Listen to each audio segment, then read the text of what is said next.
rukovodstvo RFM-a zajedno ostvarili, plasirali smo se na sve. 3 sam bio. Ovo su mi bile 4. kvalifikacije, na njima sam se kliznuo. Što se tiče Europskog prvenstva u Poljskoj, nismo ga nikad do kraja analizirali.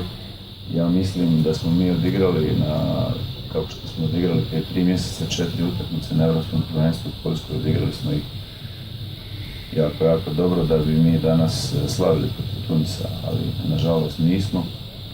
Moja krivica je za ovo ili dio krivice ili veći dio krivice u svakom slučaju kao selektora reprezentacije. Zašto smo izgledali ovako danas, evidentno da smo bili u grču, da su bile noge teške, da je bila glava pod pritiskom.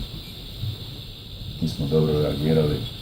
Meni je izuzetno žao i znam šta drugo da kažem što se tiče ove utakmice, dakle još je prije pola sata završiti. Nije istinsko vrijeme za odlazak, nego je stvarno vrijeme.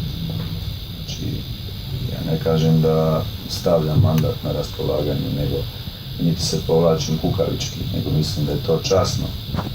Nakon ovoga da ja kažem,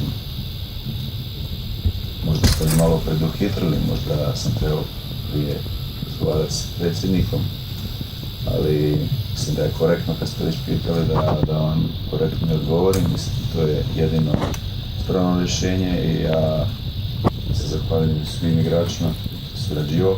Da sad predložim nekoga za mog nasljednika, postavili ste mi teško pitanje.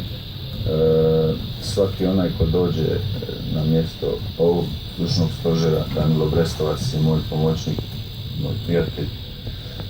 Mislim da ima reference da se bavi ovim poslom. Ja ne odlučujem o tome, tu ima vodstvo federacije koje će o tome razmišljati sljedećih dana ili mjeseci.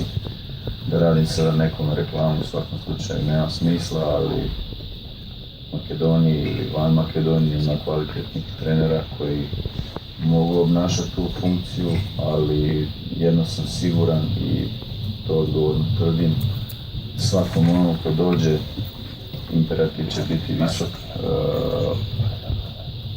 U Makedoniji je uvijek reprezentacija u rukometu vrh i uvijek će se tražiti dobar rezultat, dobra igra, dobar plasman, zašto i kako.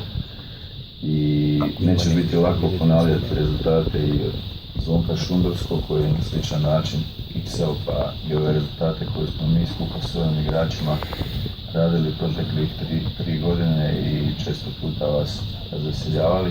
Neće biti lako, sigurno će doći do smjene generacije. Ovo je bila šansa za jednu grupu starijih igrača da se odlaskom u Rio oproste od reprezentacije, taj se nije ostvario.